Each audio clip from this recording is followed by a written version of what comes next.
Keberhasilan ahli Al-Quran itu adab. Buka Quran surah ke-35 ayat ke-32, paling kiri sebelah atas. Thumma awrathna al-kitaba alladhina istafayna min ibadina. Kemudian kami wariskan Al-Quran itu kepada hamba-hamba yang kami pilih. Awas, ada yang rajin baca, one day one juz, one day one ayah, kan? One day one surah, dan seterusnya. Ada yang rajin menelaah, buka tafsir ini, tafsir itu. Ada yang rajin menghafalkan, ya Masya Allah.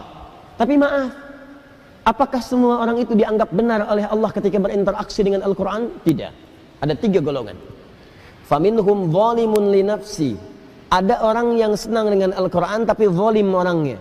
Rajin baca dia, rajin tapi zalim, tidak mampu menempatkan ayat Quran sesuai dengan tempatnya. Apa?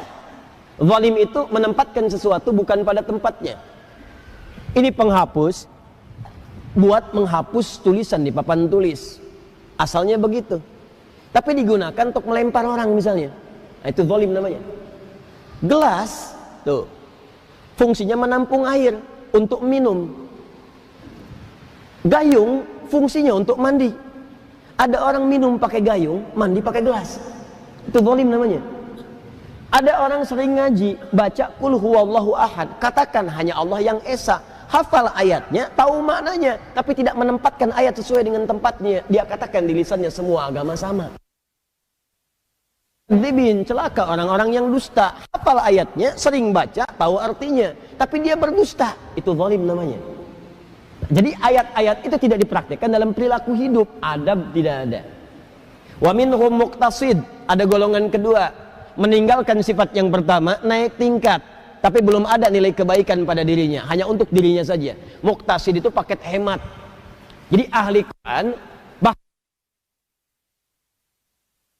kalau perilakunya nampak kegiatan sehari-hari sering mojok di masjid misalnya, atau dekat tiang-tiang nyandar, baca ngulang-ngulang hafalan, tapi kalau diminta, mas bisa ngimamin, yang lain saja. Nah, itu paket hemat kata Quran. Hemat untuk dirinya, belum bisa diberikan pada yang lain. Yang ketiga, wa minhum sabiqum bil khairati biidznillah. Adab. Ada ahli Quran, kesuksesan interaksinya dengan Al-Quran dibuktikan dengan menampakkan perilaku baik dalam kehidupan. Sabiqum bil khairat, kalau bisa nomor 1 dia mengerjakan kebaikan.